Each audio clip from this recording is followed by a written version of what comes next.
Ça, je peux pas l'enlever. Si, je vais enlever justement. Quand vous avez à l'écran, entre le devant, c'est ce qui passe là-bas. On est d'accord? D'accord. Et moi, j'avance où? Comment? Ici? En bas? Exactement. 5, 4, 3, et c'est parti.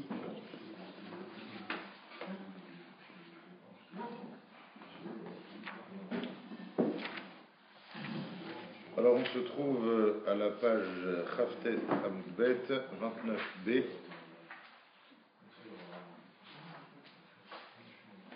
Je peux me permettre, je vais dédier ce cours pour l'envoi chez Damas de Chaim Yosef, Rav Ziza Lizet, Torchar Torkolam Israël.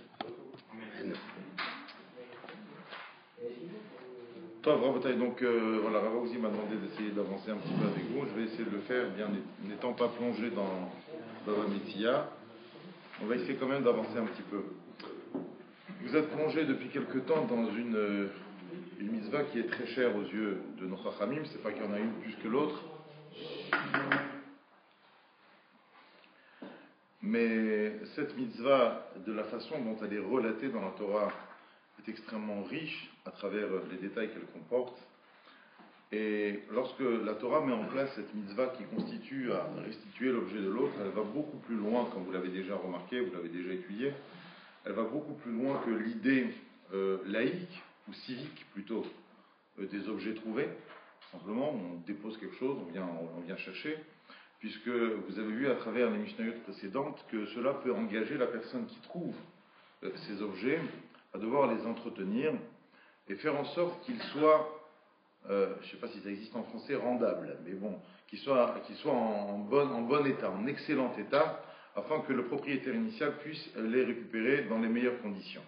Et cela donc des fois nécessite des fois même de l'argent, de l'énergie, du temps, énormément de force. Et donc je crois que dans les Mishnayot précédentes, la Gemara s'était attardée la façon dont on devait entretenir des animaux qu'on avait trouvés perdus, ce qui nécessite véritablement un vrai travail physique. Et là, on va se diriger vers d'autres types d'objets qui sont a priori, donc déjà, la différence avec les Mishnayot précédentes, qui ne sont pas des êtres vivants, qui ne sont pas du monde animal, plutôt du monde minéral, et donc immobile. Et sauf que là, effectivement, il y a d'autres facteurs qui vont entrer en compte, dans le sens où il y a aussi des objets qu'on appellerait aujourd'hui des objets religieux, donc qui ont aussi une dimension de Kedusha. Et on va voir donc comment est-ce que les Chachamim nous ont invités à faire attention à entretenir ces objets afin qu'on puisse les restituer dans les meilleures conditions à leurs propriétaires initiaux. Alors on commence tout de suite. Dit la Mishnah, Matzah Sfarim, quand une personne a trouvé des livres. Donc les livres avant, comme vous pouvez l'imaginer, n'étaient pas du tout comme l'imprimerie qu'on connaît aujourd'hui. Chaque livre était un manuscrit. Quand on parle de livre ici, a priori je dis bien, il s'agit de Sifrei Kodesh, de livres saints écrits par un scribe à l'attention de son propriétaire. Le problème, c'est que, comme Rachid nous le signale, quand une personne trouve un livre et qu'elle le laisse dans son armoire de côté, étant donné que ça vient de l'animal tout simplement, et que le parchemin a une tendance naturelle à moisir rapidement, à cause de l'humidité, les conditions climatiques, etc. Donc cela pourrait très rapidement venir à devenir inutilisable. Et donc c'est pour cela que la personne qui trouve ce genre d'objet, nous dit la Mishnah, Kore Bahen Echad Ishloshim Yom. Il doit lire dedans une fois tous les 30 jours. Alors, quant à l'intention profonde de la Mishnah, il y a différents avis dans les Rishonim pour comprendre exactement quelle est l'intention profonde de la Mishnah. Comme on va le voir dans les mots qui suivent, le principe n'est pas tellement de lire dedans. Puisqu'on va dire en quoi le fait de lire, en quoi le fait de poser mes yeux sur les écrits qui sont inscrits sur ce parchemin va l'entretenir. Vous avez compris que le principe recherché et premier dans ce genre de contexte, c'est bien entendu d'aérer ces manuscrits. Et donc, il aurait tout simplement suffi de les dérouler, les dérouler, leur faire prendre l'air et le remettre dans l'armoire. Alors, si c'est comme ça, que veut dire les mots utilisés par la Mishnah, à savoir Kore Bahen Echad Ishloshim Yom? Ça veut dire quoi? Il faut lire dedans. Alors, on va dire le Rishon le plus évident, il reste le Meiri, qui lui explique le terme ici utilisé par les Chachamim Kore est tout à fait facultatif. Contrairement à ce que cela pourrait paraître d'ailleurs, Kore, on dirait que c'est un ordre. Ici, non, Kore, c'est vrai que, bon, là c'est traduit, donc le Rav a traduit, il doit lire. Donc, il doit lire, le Meiri traduirait plutôt, il peut lire. Mais le principe, bien entendu, est de les dérouler, de leur faire prendre l'air, et en leur faisant prendre l'air, il aurait même le droit de pouvoir passer les yeux sur les écrits, afin de lire ce qu'ils contiennent. D'autres Rishonim invoqueraient une raison qu'on connaît dans d'autres contextes, qu'à partir du moment où on ouvre un séfer qui contient des écrits saints, ce serait un peu le dévaloriser, pour pas dire l'humilier, que de l'ouvrir et le refermer comme ça. Alors une sorte de terme que vous connaissez sûrement, Kvod HaTorah. De la même façon, au même titre que quand on sort un Sefer Torah d'une synagogue, qu'on va l'emmener dans un endroit, on n'a pas le droit de l'emmener gratuitement par pure superstition ou par pur sentiment. Je veux passer la nuit avec chez moi à la maison. Ça n'existe pas, ça. Il faut 10 personnes et que tu vas l'utiliser un certain nombre de fois. On va dire il y a des conditions dans le Shulchan Aruch qui sont dites à ce sujet. Donc au même titre, ces Rishonim comprendront ici, Kore Bahen Echad Ishloshim Yom, lorsqu'il va le lire, il se mettra automatiquement dans la condition de celui qui doit respecter en même temps le manuscrit qu'il manipule, et donc il devra lire Mishum Kvod HaTorah dedans. On pourrait, j'ai entendu au nom de Rav Rosenberg, une troisième explication qui pourrait tout à fait rejoindre ce qu'on est en train de dire, qui n'est pas obligatoirement contradictoire, mais qui comprendrait aussi, comme le Rav a traduit, il doit lire dedans, parce que le fait de lire va l'amener à rouler ou dérouler ce parchemin correctement. Si on l'avait dit, si les Chachamim avait dit directement, il le roule, il le déroule, alors il va le sortir très rapidement, rouler, dérouler, et c'est bon, dans l'armoire, c'est fini. Le fait de lire, il doit lire dedans, ça veut dire que c'est le rouler et le dérouler de façon à ce qu'il pourrait lire quelque chose, de prendre le temps de ressortir de là une lecture. Donc ça, on va dire, cela rejoindrait directement la qualité, je dirais, du déroulement de ce manuscrit. D'accord? Ce sont les trois façons que l'on pourrait avoir en lisant cette Mishnah. Et donc, à la suite, il est dit Ve'im eno yodea likrot golelal. Maintenant, si cette personne ne sait pas lire, alors surtout qu'elle ne les utilise pas. Vous savez, comme le Réchit Rochma de nos enfants, enfin, moi, quand j'étais petit, c'était le Réchit Rochma. Aujourd'hui, c'est la Massorette. Vous connaissez, je sais pas, vous en avez à la maison sûrement, mais j'imagine dans quel état ils sont. C'est-à-dire ces livres sur lesquels on apprend à lire, ils sont dans un piteux état. Donc c'est pour ça qu'on avertit surtout. Si lui il ne sait pas lire, alors qu'il se sert surtout pas de ça pour apprendre à lire, parce que non, on en arrivera exactement à l'effet contraire souhaité dans le cadre de la mitzvah de Hashavat Aveda. Il y a le Nimoki Yosef ici ramène au nom du Ramban quelque chose de très intéressant. Les Chachamim, quand ils utilisent un terme, c'est bien entendu précis, intentionnel. Les Chachamim n'ont pas utilisé le terme de l'ilmod ici. Ils n'ont pas parlé d'étudier. Ils ont parlé de lire. Et lire, c'est toujours quelque chose de plus ou moins léger, rapide. Ce n'est pas, c'est pas une lecture appuyée, lourde, approfondie. Pourquoi il dit ça? Il dit parce que ces Sfarim dont on parle ici, sur lesquels on dit Koré, lire, pas lire, on parle uniquement des Sfarim qui servent à lire. Ce ne sont pas des supports qui servent à étudier, à approfondir les choses. Et le Nimo Kesef amène au nom du Ramban, d'après cela, si le manuscrit que j'ai trouvé, ce sont des Mishnayot, ou c'est une Gemara tout simplement, quelqu'un s'était fait écrire une Gemara, alors il dit dans ce cas, même une fois tous les 30 jours, il ne faut pas qu'il dise dedans. Pourquoi? Parce que le propre même d'une Gemara, d'une Mishnah, et même si c'est un homme, on va dire, qui pratique déjà ce contexte depuis de nombreuses années, on va dire c'est à chaque fois on va dire un nouveau dévoilement, une relecture. À chaque fois on découvre des choses encore plus profondes. Alors que le Tanakh, Dieu m'en préserve de dire que c'est pas profond, mais c'est trop profond. Et quand c'est trop profond, alors on se suffit de lire. On fait la mitzvah comme ça. D'ailleurs c'est intéressant parce qu'au niveau des halachot de Talmud Torah, au niveau des halachot de l'étude de la Torah, la majorité des poskim vont se unir pour dire que dans le cadre de la Torah écrite, à partir du moment où tu lis, même sans comprendre, Shnai Mikra Vecha Targum, Teilim, encore plus, il n'y a même pas une histoire là-bas, chaque mot que tu prononces, c'est une mitzvah. Contrairement à la Torah chez Béalpé, quand tu te mets à étudier la Torah orale, alors là, les mitzvot ne sont pas décomptés au niveau des mots, mais au niveau de ta compréhension. Là, c'est au niveau du sens. Donc il y a une profonde différence entre la Torah chez Birta et la Torah chez Béalpé, et qui, d'après ce Ramban qui paraît dans le Nimukei Yosef, on retrouve dans le cadre de ce trouveur de livres, on va dire, lequel on ne permettra uniquement de lire et pas d'étudier dedans. Donc c'est pour ça qu'on trouve Golela. Maintenant, s'il ne sait pas donc lire, il se suffira seulement de le rouler et dérouler. On n'a pas le droit d'étudier dedans.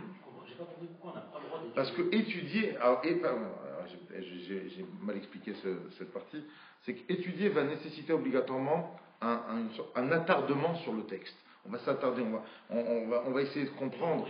Voilà. Et donc là, on rentre déjà, on n'est plus dans une lecture purement religieuse, on est plus dans un dévoilement, dans une découverte intellectuelle.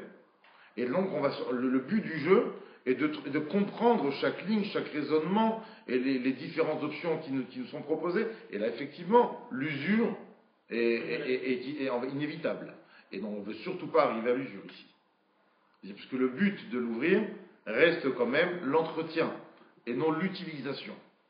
On ne peut pas dire que ça empêcherait une personne de faire un limoud de Torah qu'il n'aurait pas pu faire ailleurs. Donc on lui enlève une partie d'une mitzvah qu'il aurait pu faire parce qu'on lui empêche d'étudier ça. C'est bien gentil. La mitzvah, il faut la faire avec tes sfarim. Tu ne la fais pas sur le dos des autres. Là, on parle de quelqu'un qui a en main quelque chose qui ne lui appartient pas. Mais on a le droit d'emprunter le livre de quelqu'un. On va y arriver, Chazak Baruch. La Gemara, c'est la suite de la Gemara. Effectivement, c'est une grande polémique. Alors, on continue. Aval, voilà. Et là, vous avez exactement ce que je suis en train de vous expliquer. Aval, lo ilmod bahen, batechila. Mais si c'est un texte qui découvre, et donc il risque d'avoir une approche beaucoup plus intellectuelle, beaucoup plus approfondie du texte, non. Donc là, il ne devra pas l'apprendre pour la première fois. Velo ikra acherimo. Autre condition, velo ikra. Regardez la nuance. Vous avez vu là, dans la même phrase, on a les deux dimensions. On a l'étude et on a la lecture. Au niveau de l'étude, même seul, c'est interdit. Au niveau de la lecture qui a été envisagée dans les lignes précédentes, cela est permis seulement quand il est seul. Mais si ils sont deux, loikra acherimo. Un autre ne devra pas même lire, seulement lire avec lui. Alors, justement, pourquoi il ne devra pas lire? Alors, après, il y a une marloquette dans la Rishonim. Il ne devra pas lire. Est-ce qu'on parle du même sujet ou est-ce qu'on parle de deux sujets différents? C'est si voilà le manuscrit qui est fait avec des colonnes, alors lui il lit la première colonne, l'autre il lit la troisième colonne, alors chacun risque de tirer vers son côté pour mieux lire, pour se faciliter la lecture. Il y en a qui veulent dire, non, même le même texte, parce que même le même texte, s'ils le mettent au milieu, ils risquent aussi de vouloir chacun se rapprocher ou appuyer sur le texte, et regarde ce qui a marqué.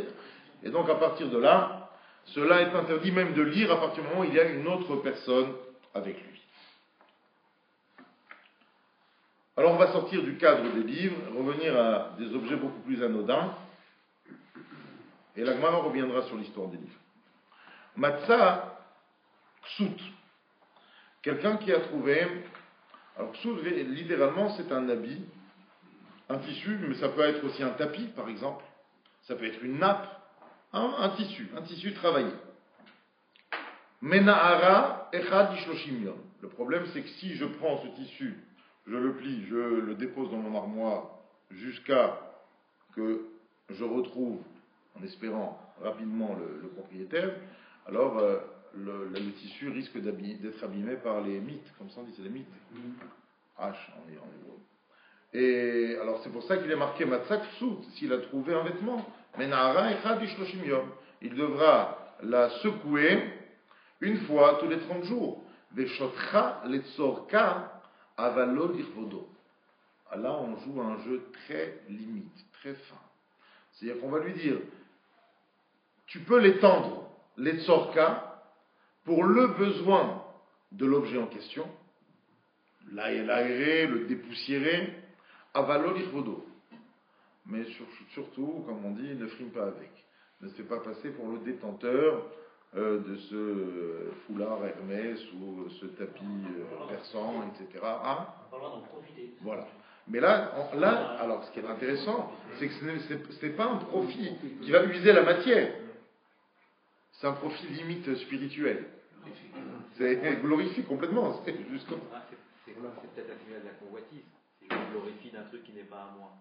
Je convoite quelque part. Mais tu vois rien du tout là. Non. Tu risques pas d'abîmer. La convoitise, ça reste, ouais.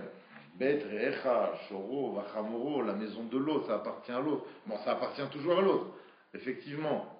Non, mais la convoitise, c'est en amont de ça.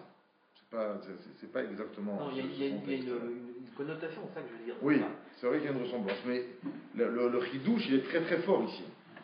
C'est que, autant dans le livre, on va dire, le risque et l'action à ne pas faire, c'était user. User, donc abîmer.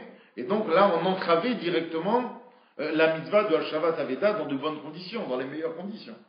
Alors que ici, c'est très fin. Comment tu bascules, tu vas savoir, tiens, ça fait longtemps que j'ai pas sorti le tapis, il s'avère que je reçois une grande personnalité à la maison aujourd'hui, c'est pas grave, hein, il croira que c'est à moi.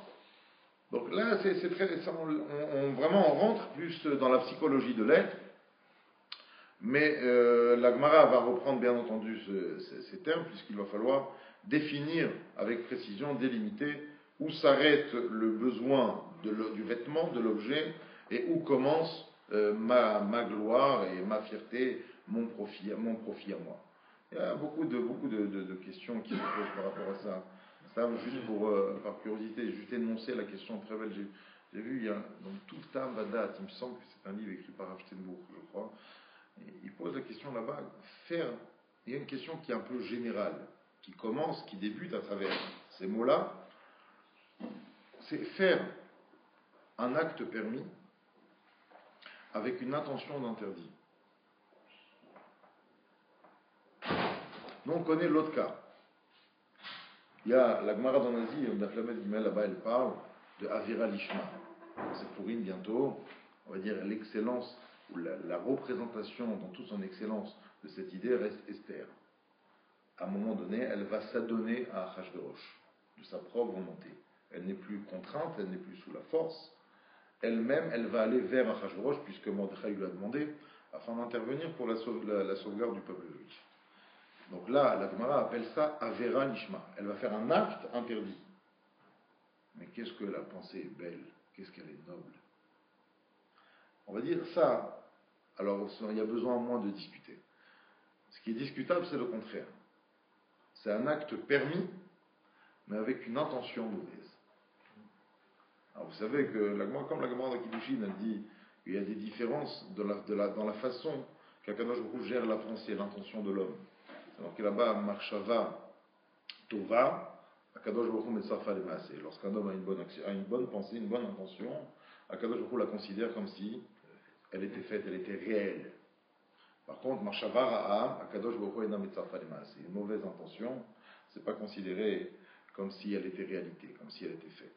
Bien entendu, chaque Gemara ne parle que dans le cadre où la personne a fait un acte. D'accord? C'est pas que je suis chez moi, qu'est-ce que j'aimerais faire un chèque, $1 million à Aleph qui puisse construire son école et ouvrir une collègue de nouveau.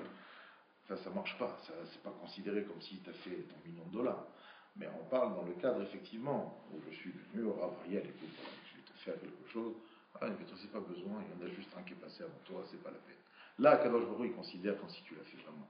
Parce que tu as fait l'acte, tu as été jusqu'au bout. Tu ne l'as pas maintenu juste au niveau de ton pensée. Ou quelqu'un qui est sorti dans la rue pour donner matanot et vionim, bon, ça c'est encore une question d'Alacha, mais il s'avère qu'il ne trouve pas de pauvre. Voilà, il est sorti avec la somme, il veut la donner, il ne trouve pas de pauvre. Alors là aussi, à Kadosh Baruch Hu Metzarfa Lemaaseh. N'empêche que, donc c'est ça, c'est un grand sujet qui touche énormément de domaines, le Rébit qui touche Shabbat. La question au niveau du Rébit est très intéressante puisque vous savez qu'on n'a pas le droit d'emprunter de l'argent avec intérêt. Alors qu'est-ce qui se passe maintenant dans le cas où je ne me rappelle pas combien tu m'as prêté? D'accord? Imaginons que ce n'était pas une somme ronde. Tu m'as prêté 7 euros. Après, je viens le lendemain pour te rembourser. Combien tu m'avais donné? Tu m'as 7 ou 8? Je ne me rappelle plus. Alors, en un, ça fait écloser. J'ai aucune idée. Je ne me rappelle plus. Bon, tu sais quoi? Est-ce qu'on a le droit de donner 8? Misafek. Parce que peut-être qu'il m'a prêté 16. Et le 8e, c'est Rébit. Cadeau. Alors, c'est pas évident, même cadeau. Alors on dit, effectivement, il peut se reposer sur le fait que je te donne 8 pour justifier les 50% de chance que je crois que tu m'as prêté 8. Et là, effectivement, bon, c'est pas Rébit. Et ça, c'est quand la personne il a une bonne pensée. Mais si la personne elle fait l'acte permis, donc elle rembourse 8. Mais avec l'intention, au pire des cas, tu m'avais prêté 7, allez, je te donne les intérêts. Donc l'acte en soi, il est permis de rembourser 8 euros, c'est permis. Mais là, lui, il a la pensée, au pire des cas, c'est les intérêts. Ouais, c'est la même polémique. D'accord? C'est très intéressant d'approfondir cette question, mais vous aurez l'occasion, Bezrat Hashem, avec le Rav, et surtout l'Agmara, une fois arrivé, d'en arriver à éclairer cette question. On continue maintenant. La Gemara rentre maintenant dans les différents matériaux qui peuvent constituer ou composer des ustensiles. Alors, quel est Chesef? S'il a trouvé... Quel est Chesef ou Chlen Echoshet? Il a trouvé des ustensiles en argent, ou Chlen Echoshet, ou bien en cuivre. Mishtamesh Bahen Letzorkan. Il peut les utiliser, encore une fois, la même règle du jeu, l'état d'esprit reste le même si les matériaux changent, mais il peut les utiliser, les tzorkan, pour le besoin des ustensiles en question. Avalo les shachakan. Mais attention de ne pas, on va dire, aller trop loin, de ne pas abuser de l'utilisation, puisque aussi bien l'argent que le cuivre pourraient très rapidement s'user, se noircir, si on les utilise un peu trop. Le fait de ne pas les utiliser, ça dit? Alors, justement, c'est ce que Rashi dit. Rashi dit sur ça, hein, sur ces fameux ustensiles en argent et en cuivre. Il dit que normalement, la meilleure façon de les garder, c'est dans la terre. Mais le problème, c'est que si on les laisse trop dans la terre, alors ils noircissent dans la terre. Alors, c'est pour ça qu'il faut les sortir de temps en temps et les utiliser pour les aérer. Donc les enterrer et les déterrer. Alors, dans la terre, ça veut dire quoi dans la terre? Est-ce que c'était vraiment enterré et recouvert de terre? Je pense pas. Je pense qu'ils avaient avant, ils avaient des trappes, probablement, dans lesquelles ils mettaient des objets de valeur en dessous. C'était une cachette pour protéger ça des voleurs. Et c'est là-bas véritablement que ça se garde le mieux, du moins le plus longtemps possible. Parce que de Rashi justement, alors c'est ça. Rashi met en amont d'abord que cette personne les a gardés dans le sol, sous la trappe. Donc si je les ai gardés sous la trappe, alors là, effectivement, peut-être que le climat là-bas va nécessiter qu'il les sorte de temps en temps. Mais de Rashi, ça sous-entend. Et si maintenant cette personne, elle ne les a pas laissés sous la trappe, elle a trouvé une armoire, une caisse, quelque chose qui les garde, mais c'est pas sous le sol. Alors est-ce qu'elle a besoin aussi de les sortir? Est-ce que c'est seulement sous la condition qu'il les a gardés sous terre qu'il doit les sortir? Ou non, il doit les sortir indépendamment de l'endroit où il les a gardés. Alors du Rambam et du Shulchan Aruch, quand ils reprennent cette partie de la Mishnah au niveau de la Halacha, on dit peu importe. Là-bas, personne ne met en amont, personne ne met en avant l'endroit où il les garde par rapport au fait d'avoir besoin de les sortir. Ils disent tout simplement qu'il faut les sortir de temps en temps et les utiliser afin qu'ils ne noircissent pas. Ok. Ensuite, Klei Zahav ou Klei Zchouchi. Alors la particularité de ces deux matériaux, c'est-à-dire l'or, les ustensiles en or et les ustensiles en verre, alors justement, leur particularité c'est que le temps n'a pas d'emprise sur leur qualité. Le temps ne va pas les abîmer. Et donc à partir de là, puisque le temps n'a pas d'emprise, donc tu n'as, au contraire, non seulement tu n'as pas l'obligation de les sortir, mais tu n'as même pas la permission. Lo yiga bahen, il ne devra pas les toucher, ad sheyavo Eliaou, jusqu'à que vienne Eliaou, c'est-à-dire à la fin du temps, et que lui détermine à qui appartiennent ces objets en or ou en verre, qui de toute façon, le temps où moi je les ai gardés, n'allait pas s'abîmer, et je pourrais, à cette époque-là, qui arrivera très rapidement, les restituer. Là, il les enterre dans l'image. Non, là pas du tout. Là, ils enterrent. Pour les protéger des voleurs. Ouais, c'est pour les oublier surtout, parce que sinon, s'il les laisse dans son armoire. Il ne se souvient plus de nous. Non, c'est ici, ouais, le Rav ramène Tomnam. Parce que dans la phrase que je vois qu'il a en dessous, c'est marqué qu'il doit les enfouir jusqu'à qu'Eliaou vienne. Donc on a vu, c'est bizarre parce que Rashi a parlé de ça au niveau de l'argent et du cuivre. Rashi dit comme ça, Zahav et Nomitapesh. L'or ne pourrit pas, Ba'aretz dans la terre, ou Sruchit, Shema Yishaver. Et pourquoi est-ce qu'on l'empêche de se servir des ustensiles en verre? Parce que c'est fragile. Sur ces mots-là, sur ce système, cette idée qu'on retrouve dans plusieurs endroits, dans le cadre de cette mitzvah, c'est-à-dire jusqu'à que vienne Eliaou, alors il y a une idée développée par Moshe Feinstein, qui était donc un grand décisionnaire qui nous a quittés dans les années 80. Et bon, alors c'est pas la halakha, ce que je veux vous dire, mais il lui ramène dans ses livres cette idée. Ça veut dire quoi, Hacheyavo Eliaou? La majorité des poskim, Hacheyavo Eliaou, ça veut dire, voilà, tu vas trouver un coffre, tu te débrouilles, trouves une place, une caisse, tu mets dessus, Eliaou, machin, tu te débrouilles, mais tu touches pas. Et tu diras à tes enfants, et qui eux-mêmes disent à leurs enfants, etc., jusqu'à que Mashiach il arrive. Ça a l'air vachement compliqué quand même, comme élément. Surtout le peuple d'Israël qui est amené à bouger un petit peu d'un pays à un autre. C'est pas parce qu'il pensait qu'il allait venir très vite le lendemain ou sur le lendemain. Peut-être c'est pour ça. Mais ça va, il y a la Emouna aussi. Mais concrètement, comment il faut faire? Ah oui, c'est ça. Alors aujourd'hui, concrètement, quelque chose. Alors c'est pour ça que Moshe Feinstein, il a émis l'idée. Haché Yavo Eliaou, c'est pas qu'il faut les garder indéfiniment. Parce qu'indéfiniment, à la fin, ça va se casser.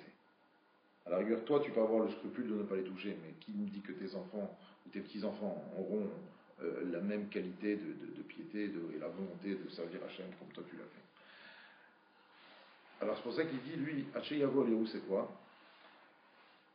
Tu vas les faire évaluer, tu vas faire une expertise chez un professionnel.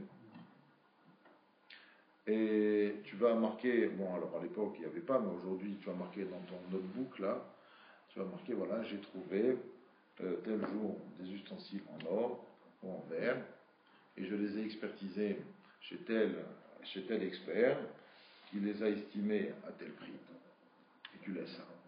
Et quand Eliaou il viendra, alors on ressortira le notebook, et là effectivement tu devras sortir la somme en question que tu as noté que l'expert t'avait indiqué quant à la valeur de ces objets. Ah oui, donc tu le vends. Complètement. Donc tu le vends. C'est un peu la notion qu'on a vue précédemment. Pour les animaux. Pour les animaux. De vendre l'objet au bout d'un moment, de vendre l'objet, garder cet argent. Mais- Après, Rabbi Tarfon, Rabbi Akiva dit est-ce qu'on l'utilise ou pas? Non, mais là, c'est pas Par rapport à... ça te coûtait beaucoup de garder les Complètement. animaux. Complètement. Là, t'as pris- Mais le problème, c'est que là-bas, ça n'a pas été dit suite au terme Hacheyavo Eliyahu. Hacheyavo Eliyahu, c'est véritablement compris par la majorité des poskim, tant que tu les gardes ad vitam aeternam. Voilà, on ne fait pas dans la dentelle. Ça règle le problème. Mais bon, là, ça règle un peu mieux le problème, dans le sens où je m'engage à avoir une dette D'accord. vis-à-vis du propriétaire de ces objets. Quand Eliyahu viendra, je le rembourserai. Mais mon arrière petit-fils, ma note, il a peut-être avalé 10 fois, quoi. Non, mais bon, mais c'est moi qui rembourserai, c'est pas lui qui remboursera. C'est une dette que moi je contracte. Mais il transmet les dettes à ses héritiers. Ouais. Oui, mais pas. Est-ce que ce genre de dette aussi il transmet? Bah, c'est ça. Oui. Parce que, a priori, ce genre de dette, c'est une mitzvah. C'est pas une dette purement financière. Oui, mais s'il n'a pas pu l'honorer. Et une mitzvah, c'est personnel. Si Yahweh n'est pas venu de son vivant. Oui, alors justement, Hachi Yahweh, ça veut dire que sa mitzvah, c'est de s'engager à le rembourser quand il sera remis sur pied. Top. Alors on va, oui, il y a encore une dernière partie de la Mishnah. Matzah sak okupa. Donc une personne qui a trouvé un sac, donc c'est quelque chose d'assez grossier, d'assez vulgaire. Le sac qui était, on le voit d'ailleurs dans la Megillat Esther avec Mordechai, il bâche sac, quand il a voulu exprimer le deuil sur lequel, on va dire par rapport à la situation qui a accablé le peuple d'Israël à son époque, il a mis un sac sur lui. Okupa, un grand panier assez encombrant. Ou bien toute chose qu'il n'a pas l'habitude de ramasser. C'est pas son honneur de ramasser quelque chose comme ça. Areze loïto. Alors là, il ne prendra pas. Bon, c'est pas un suspense, puisque la raison profonde de cette halakha, qui donc amènerait l'homme à être totalement exempté de la mitzvah d'Ashavat Aveda, est indiquée dans la Torah à travers le mot Veit Alamta. C'est-à-dire que la Torah dit à un moment, il y a un mot qui ne rentre pas trop dans le contexte, marqué Veit Alamta, tu fermeras les yeux. Alors que le but d'Ashavat Aveda, c'est justement de ne pas fermer les yeux et de les ouvrir grand comme ça, pour prendre soin de ce qui appartient à l'autre. Et du fait que la Torah a mis dans cette mitzvah ce mot Veit Alamta, de façon positive, c'est-à-dire qu'il y a des situations, peut-être rares, qui justifieraient le fait que tu fermes les yeux. Alors maintenant, quel est le critère? Le critère il est le suivant. C'est que si cet objet t'appartenait, malgré qu'il t'appartient, vu ton statut social, tu ne te serais pas rabaissé à le ramasser, même si cet objet appartient à l'autre, alors là aussi tu es pas tout de le ramasser. Le critère c'est moi. C'est très compréhensible. C'est difficile parce que peut-être que moi je suis à un niveau supérieur et quelqu'un. Alors il y a fait mieux. C'est ça le critère. C'est un homme de la ville par rapport à un objet de la campagne. Hein? C'est un homme de la ville par rapport à un objet de la campagne. Complètement. Je veux dire, moi j'ai entendu le Rav Moshe Kowalski, c'est un très grand monsieur qui donne à peu près une dizaine de shurim par jour sur le Daf Yomi en Israël, qui parcourt des kilomètres par jour pour donner ses shurim depuis un certain nombre d'années. Et il racontait qu'une année, il avait une chavruta avec un balabaïd dans un endroit de Bnei Brak. Tous les soirs, il allait étudier avec lui. Ce balabaïd, se rapprochant de la Torah, n'était pas encore totalement dedans. Et il avait à la maison, pour lui, pour ses enfants, un petit chien, très mignon.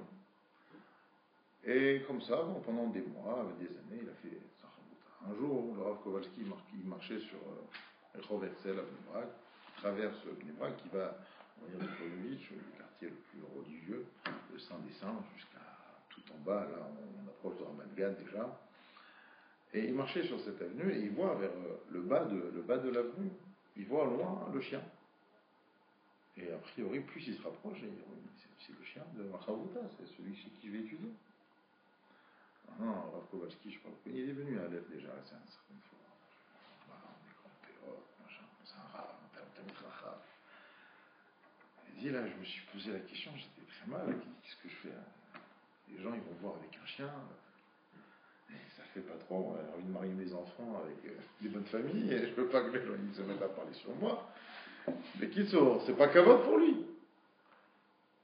Alors il a pris son téléphone, et il a appelé Sachaouta, effectivement très rapidement, il a dit, écoute, oui, effectivement, ça fait 2-3 heures qu'on l'a perdu, on le cherche partout, on ne trouve pas. Alors il dit, comment a priori je l'ai devant les yeux là. Avec quoi tu l'as ramassé? Il dit, non, je ne l'ai pas encore ramassé, je ne me suis pas encore répondu à la question. Mais en te parlant, je pense que par rapport à Shavat Aveda, vu la Mishnah d'Afraf Tetamoubet, je ne vais pas le ramasser. Mais par rapport à la Hakarat Hatov que j'ai vis-à-vis de toi, que je te fréquente depuis des années qu'on étudie ensemble, alors je me dois quand même de me soucier à ce que tu le récupères. Qu'est-ce qu'il a fait?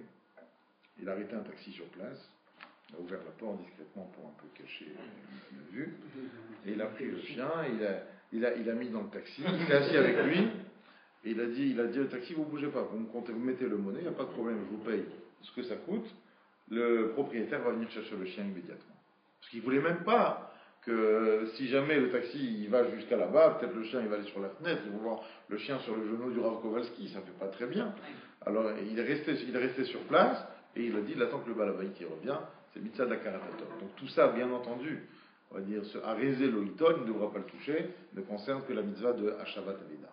Mais il y a effectivement après des relations personnelles qu'on peut avoir avec certaines personnes, et si on décide, il n'y a pas un issour ici, d'accord? C'est toujours de la Torah, les Chachamim prennent en compte ton statut social, voilà, sois tranquille, on le considère. Si toi tu décides maintenant de ne pas le considérer, kol hakavod lecha. D'accord? Juste une chose. Ouais. Pour rebondir sur ce qu'on a dit tout à l'heure, Ouais. quand on dit Hachiyavo et Leonani, donc durant sa vie ça s'est réglé, donc la personne à ce moment-là n'entend pas, donc en fait reste sur elle ce chiyuv à flou à très médecine. Ouais. Donc c'est jusqu'à qu'il devient malade. C'est-à-dire le outil ça reste sur lui même là-haut. Complètement. J'ai pas compris. C'est intéressant parce que ça donnerait une couleur à la mitzvah où le principe. C'est engageant quand même. Voilà, Sauf justement. entre-temps, le propriétaire s'est révélé. Bien sûr, bien Non, entendu. parce que moi je l'ai entendu, la personne fait un truc, il part. Justement, donc ça veut dire que la mitzvah est principalement l'engagement que tu prends vis-à-vis de l'objet ou de la valeur de l'objet. Mais le fait de le restituer n'est que la finalité de la mitzvah. C'est juste le détail final. Mais ce qu'on veut véritablement, voilà. C'est ton engagement vis-à-vis de cette personne. C'est la considération que tu vas avoir, de la façon dont tu vas regarder cet objet qui ne t'appartient pas. C'est ça le principal. Après, c'est un détail final, de lui rendre, pas de lui rendre. Ça, c'est pas important. Ah, tu vas voir, on verra. Parce qu'une fois qu'on l'a enfoui, une fois qu'on l'a enfoui, si au bout de 10 ans le propriétaire revient, il va falloir tout rappeler les simanes qu'il y avait sur C'est pour ça qu'on en fait des Alors attention. Maintenant, Rav Moshe Feinstein dit bien, on ne parle ici d'un objet qui n'a aucune marque, aucun signe reconnaissable. C'est-à-dire s'il y a des initiales ou quelque chose comme ça, alors là, même si ça doit prendre des années, tu le gardes. À partir du moment où le type pourrait venir te dire, voilà, écoute, j'avais gravé ici et ça. Là, on parle des ustensiles anodins, classiques, un truc en or, un bracelet en or sans aucun signe. S'il n'y a pas de siman, il fait où? S'il n'y a pas de siman, alors justement, bon, ça c'est les soubiotes d'avant, ça dépend où est-ce qu'il a trouvé, ça dépend où est-ce qu'il était, est-ce que Makom avait siman, bon, il y a toute la polémique avant, ça c'est autre chose. Alors, on rentre un peu, on peut rentrer dans le Gemara, c'est bon? Un quart d'heure. Omer et Agmara, Omar Shmuel, Amotse Tfilin Bashuk. On rentre directement maintenant dans celui, puisqu'on parlait donc des objets saints, sacrés, alors allons parler maintenant des filines. Celui qui trouve des filines sur la place du marché. Qu'est-ce qu'il doit faire? Alors, Sham Demehe, il doit évaluer, donc faire expertiser la valeur de cette filine, ou Manichan les altar. Et il les pose, ça veut dire quoi il les pose? Comme on dit dans la bracha,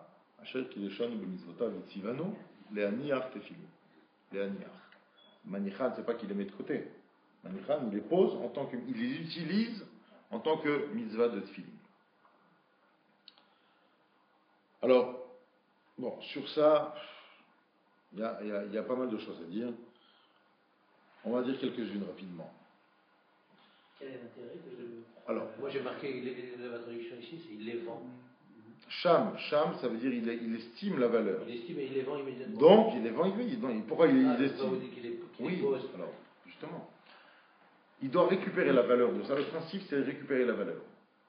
Manichal Neata, et après que tu récupères la valeur, qu'est-ce que tu fais avec les tefillin? Les tefillin n'appartiennent plus à leur propriétaire initial. Elles appartiennent, alors à qui? Alors, c'est là. Maintenant, déjà, le Ran, sa façon à lui de comprendre Rashi ici est la suivante. C'est que la personne a le devoir, si elle n'a pas de tefillin, elle-même va les racheter. C'est comment elle racheter? Elle va prendre une enveloppe, j'ai trouvé des tefillin, voilà la somme dedans, elle range cette enveloppe, elle prend les tefillin, et elle les met, ça devient à elle, et elle met les tefillin. Ah oui, c'est le plus simple. Ça, c'est Si elle a besoin d'être fille. Voilà, si elle a besoin d'être tefillin. D'après le Ran, selon son propre avis personnel, c'est Sham Demen, il doit les vendre à quelqu'un d'autre. Pourquoi? Alors là, on a le petit problème de, étant donné que cela nécessite quand même une expertise, alors si jamais, c'est quoi la marloquette? Pour lui-même ou un autre? C'est que s'il les garde pour lui-même, on risque de dire, ah, tu les as vus à la baisse, tu les as estimés à la baisse, les tefillin. Tu n'as pas pris en compte la qualité de la lanière ou du bailli ou de l'écriture qu'elle pouvait contenir. Ou alors on risque de penser qu'il se les a mis dans la poche sans rien payer puisqu'on n'a pas de preuve. Alors que quand c'est à quelqu'un, c'est sûr qu'il y a eu une transaction. Jusque-là, c'est comment? La Gemara n'aime pas parler de personnes qui vont librement pratiquer l'infraction. On parle a priori d'une personne scrupuleuse intéressée de réaliser la mitzvah. Les gens peuvent penser que lui, il aurait fait ça. Oui, non, mais là le problème c'est le propriétaire pensera. Le jour où le propriétaire se manifestera et qu'on va lui rendre son enveloppe, il dit mais où ils sont passés les tefillin? Si tu lui dis bah ouais, c'est moi, je les ai gardés. Et, donc tu te l'es vendu à ce prix-là, je vois, t'as fait une bonne affaire. Hein. Vous comprenez? Donc c'est pour ça que le Ran préfère dire qu'il va les vendre à quelqu'un d'autre. Maintenant le Ran lui-même s'autocritique en disant, comme vous l'avez tout à l'heure, à Galim ou Siachi, vous vous rappelez maintenant de les animaux, on a vu le même système aussi. Tu vas les faire expertiser, tu vas les vendre, et là tu mets la valeur de côté pour lui rendre la valeur. Alors c'est quoi la différence là-bas? Là-bas, alors, le problème c'est que, par rapport à l'argent des tefillin qu'il va récupérer, selon le Ran, il n'a pas le droit de les utiliser. Une fois que l'argent est de côté, il ferme l'argent, il le bloque sur un compte à Shabbat Aveda. Et là, il demande, mais c'est bizarre avec les animaux, on avait vu que l'argent qu'il avait récupéré, il pouvait l'utiliser. Pourquoi cette différence? Pourquoi l'argent récupéré des tefillin, tu dois le bloquer sur le compte à Shabbat Aveda? Et l'argent récupéré des animaux, tu peux l'utiliser entre temps, à partir du moment où tu régularises la situation de temps en temps, il n'y a pas de problème. Alors on disait, en fait, tout dépend, et ça c'est extraordinaire, la finesse de la Torah, elle a pris en compte l'effort fourni de la personne. Le fait d'expertiser des tefillin ne nécessite pas une grande démarche. Il n'y a pas 150 experts, c'est bon, il y a un fabricant de tefillin, il y a un prix classique, après effectivement il y a différentes qualités, mais tout est plus ou moins réglé. Alors que l'Argus au niveau des animaux, moi j'ai 1,9 litre, toi tu as 2,5 litres, machin, bon, c'est déjà, il y a des petits détails qui peuvent jouer. On va aller voir plusieurs experts, etc. Il y a différents prix. Donc le fait de s'être démené, quelque part, pour expertiser honnêtement l'animal, alors ça te donne le droit de pouvoir l'utiliser en attendant. Excusez-moi. Ouais. Les tefillin qu'on n'utilise pas, ça dit? Alors, les tefillin qu'on n'utilise pas, après, a priori, on va dire la qualité des tefillin d'avant était totalement différente d'aujourd'hui. C'est-à-dire qu'ils avaient une façon de pratiquer le tannage du cuir, une façon archaïque qui était beaucoup moins solide, à des quantités de tefillin beaucoup moins solides qu'avant. C'est avant, une paire de tefillin, on pouvait la garder 8 ans, 10 ans maximum. Aujourd'hui, il y en a avec une bonne paire, de bonne qualité, des magassa, etc. Et aujourd'hui, les façons de faire, toute une vie, on peut garder toute une vie des tefillin sans qu'il y ait le moindre problème. Allez, Donc ça change, c'est différent. Justement, cette différence, ça nous amène à une autre question. C'est une question qui apparaît dans le Mikrat et le Hazar, où là-bas, il dit comme ça. On va voir, regardez, je vais vous dire la question, mais il faut lire la Gemara, juste la ligne juste après. La Gemara va mettre en opposition le cas des Tfilin avec le cas des Sfarim, qu'on a vu dans la Mishnah. Metiv Ravina a objecté. Matzah Sfarim, on a dit dans la Mishnah. Celui qui a trouvé donc des rouleaux, des manuscrits, Kore Baer Echad Shloshim Yom. Il doit lire dedans une fois tous les 30 jours. Veim eno yodea likrot. Et s'il ne sait pas lire, Golelan, alors il peut se suivre de les rouler. Alors, dit la Gemara, donc je déduis de là, Golelan, in. Les rouler, il faut les rouler, il doit les rouler. Sham de mehen ou manichan lo.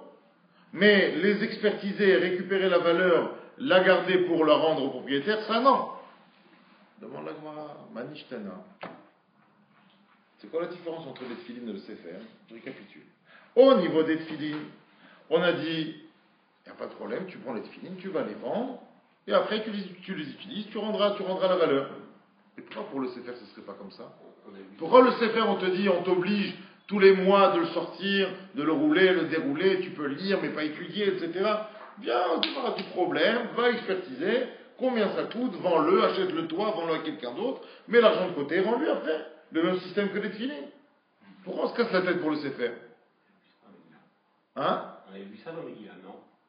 Dans Megillah, on ne pas comme quoi on ne peut pas prendre un livre dans une synagogue qui appartiendrait à quelqu'un. Là-bas, on parle de modifier la qualité de la sainteté, la qualité de la Kedusha.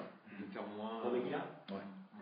Là-bas, c'est ça, le débat, il est plus, moins. Qu'est-ce qu'on appelle moins, qu'est-ce qu'on appelle plus, etc. Par rapport à l'argent, qu'est-ce que tu peux faire avec l'argent que tu as récupéré de la vente d'un Sefer Torah? Pas grand-chose. Là, on parlait dans Megillah, on disait, on va à la synagogue, il y a une paire de filines, on peut la mettre, prendre un livre. Alors j'arrive à ça. Alors très bien, juste, regardez, qu'est-ce que la Gemara répond? La Gemara va répondre à Marabaye, Tfilin Bey Bar Chabou, les tfilines qui se vendent dans la maison de Bar Chabou, Mishkar Shriche, ce sont des choses qui sont assez fréquentes, donc avec une grande facilité de pouvoir acquérir. Sfarim, lo shriche. Les Sfarim, ce n'est pas quelque chose d'aussi fréquent. Bekitsour, quel est le théros de la Gemara? Il y a deux façons d'expliquer ce théros, tel que Rashi le présente. Alors, on a demandé, dans les tfilines, on les vend, on récupère l'argent et on rend l'argent propriétaire. Au niveau du Sefer Torah, non, tu gardes le Sefer, tu le roules de temps en temps, tu peux lire un petit peu, mais tu vas devoir galérer jusqu'à retrouver le propriétaire initial. Ok. Dans la Gemara, c'est quoi la différence? Pour la Gemara, c'est très simple. Les tfilines, celui qui fait un fabricant de tfilines, n'attend pas d'avoir un client pour en fabriquer. On s'achète, il y a des naissances, il y a des bar mitzvot, il y a des gens qui veulent changer, il y a des tfilines usées, il y a 50 000 raisons d'avoir de nouveaux acquéreurs de tfilines. Et quand quelqu'un il veut des tfilines, tu ne peux pas lui dire ok, dans 6 mois, il n'y a pas de problème. Qu'est-ce qu'il va faire en attendant? Donc les tfilines sont quelque chose qui se fabrique de façon, dans quantité assez importante. Et donc tu vas au magasin, tu achètes ta paire de tfilines déjà toute prête. Un sefer, notamment un sefer Torah, effectivement, c'est quelque chose qui, de tout temps, normalement, aujourd'hui, c'est vrai que ça existe aujourd'hui des sfarim déjà prêts. Malheureusement, certaines personnes en font un business. D'accord? Pourquoi malheureusement? Hein? Pourquoi malheureusement? Parce que ça prend trop la... Quand on n'écrit pas pour la personne, c'est pas moi, c'est pas une moins bonne mitzvah. Mais c'est clair que c'est pas du tout le même esprit que d'écrire déjà pour le but recherché à la base. Quand je commande un Sefer Torah et qui va l'écrire à la base pour la raison que moi j'ai pris de l'écrire, ça reste quelque chose de beaucoup plus noble. En tout cas, un Sefer était quelque chose où il fallait, du moins, l'initiation, la volonté d'un certain client de lui écrire un Sefer Torah, et c'est seulement là que le scribe, le sofer, se mettait au travail. Donc, première façon de comprendre la réponse, très simple. Pourquoi les tfilines, tu les vends? Parce que de toute façon, L'autre, il a dû... Voilà, il va acheter une paire. De toute façon, même le jour où tu vas le revoir et tu vas lui rendre son enveloppe, il va s'acheter une paire directement, donc il n'y aura pas de problème. Un sefer, ça met du temps et il va revoir un sefer et qui va te réécrire la même chose. Est-ce que ce sefer est toujours là? Est-ce qu'il est disponible? Est-ce qu'il n'a pas un autre client en ce moment, etc. Donc ça c'est beaucoup plus compliqué. C'est pour ça que le sefer, on préfère à la guerre que tu galères avec, que tu le roules et tu le déroules tous les 30 jours. Mais au moins, on reste dans le cadre de la mitzvah Tashavat Aveda, et puisque sa volonté profonde est de garder ce sefer. Il y a une deuxième façon de comprendre un petit peu. Cette deuxième façon, elle apparaît dans le Sma, mais ça, le Charp aussi ramène ça dans le Shulchan Aruch. Il rentre sur un point sur lequel on va rentrer, on va finir le cours avec ça. C'est l'akpada de la personne. Il dit, l'akpada, c'est tout simplement l'exigence de la personne. Il dit, quand il s'agit de tefillin, on va dire l'exigence de la personne, c'est que une mitzvah soit faite avec mes tefillin. Voilà, si je les ai pas, au moins que ça sert à quelqu'un.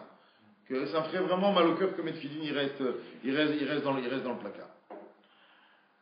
Il dit, un sefer, on a une relation beaucoup plus personnelle avec un sefer.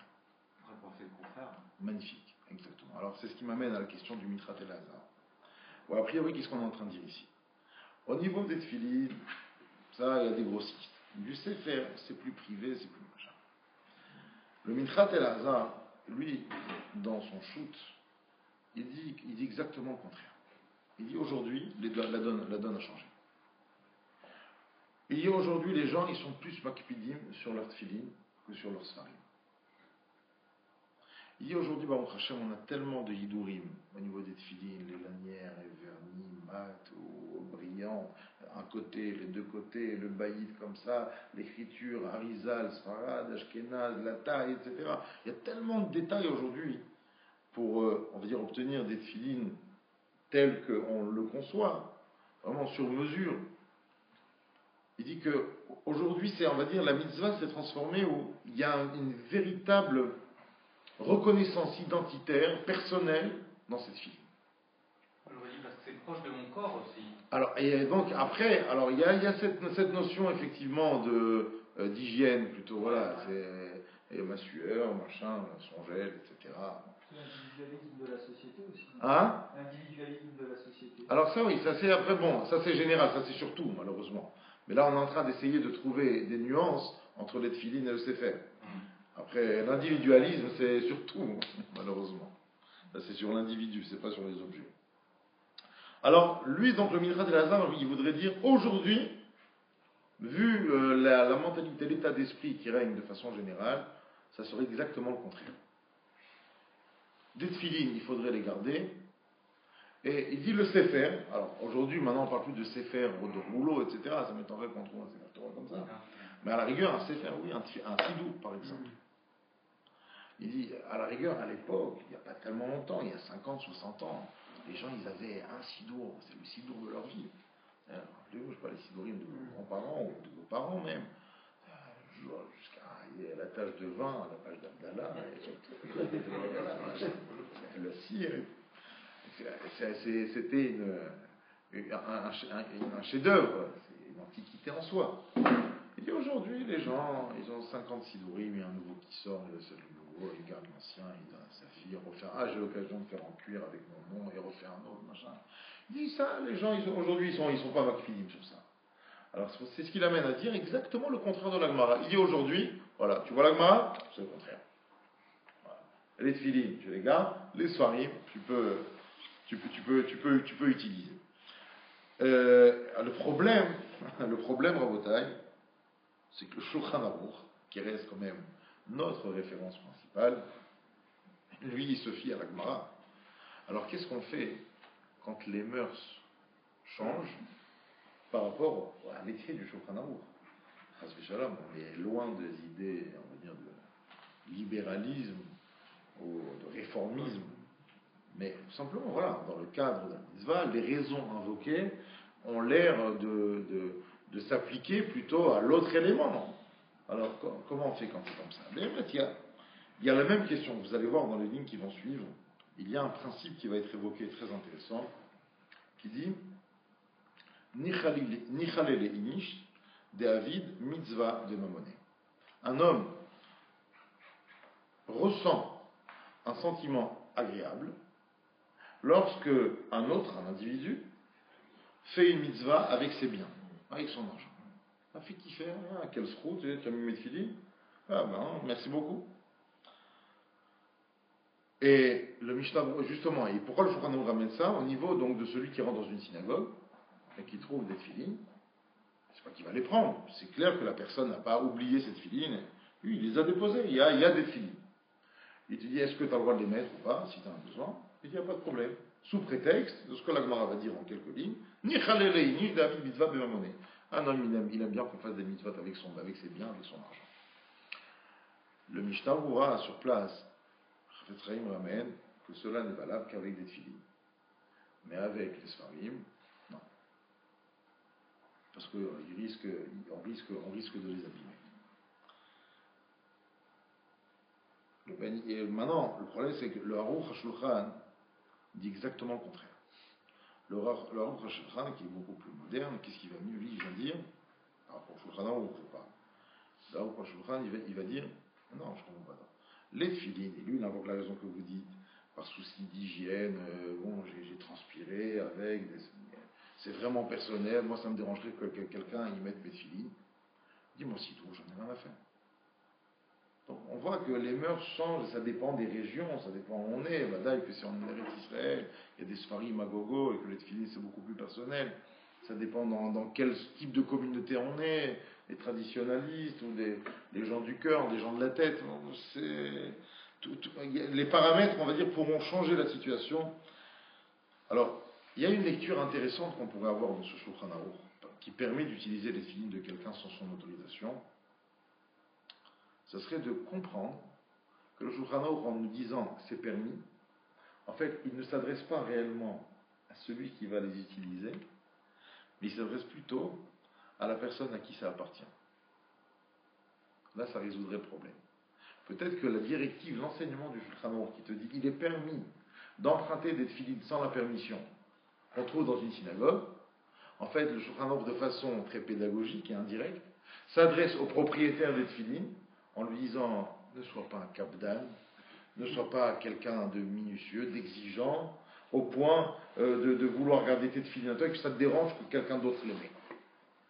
Et si on a cette lecture, effectivement, ça serait beaucoup plus intéressant et ça viendrait, on va dire, résoudre certains problèmes à l'Afrique. Bon, n'empêche qu'on va dire ce sont des cas assez fréquents. Ça serait intéressant pour vous, si vous avez l'occasion de voir la halakha dans ce cadre-là, puisque c'est souvent des questions qu'on a vis-à-vis de nous, ou même qui nous sont posées vis-à-vis des gens qui fréquentent le Beth Midrash, de prendre un livre ou de le sortir, pas le sortir. Quel livre? Il y a un tampon, il n'y a pas de tampon. Tous ces sujets sont très intéressants, qu'Akadosh Baruch nous aide à les développer pour en arriver à une conclusion claire et précise.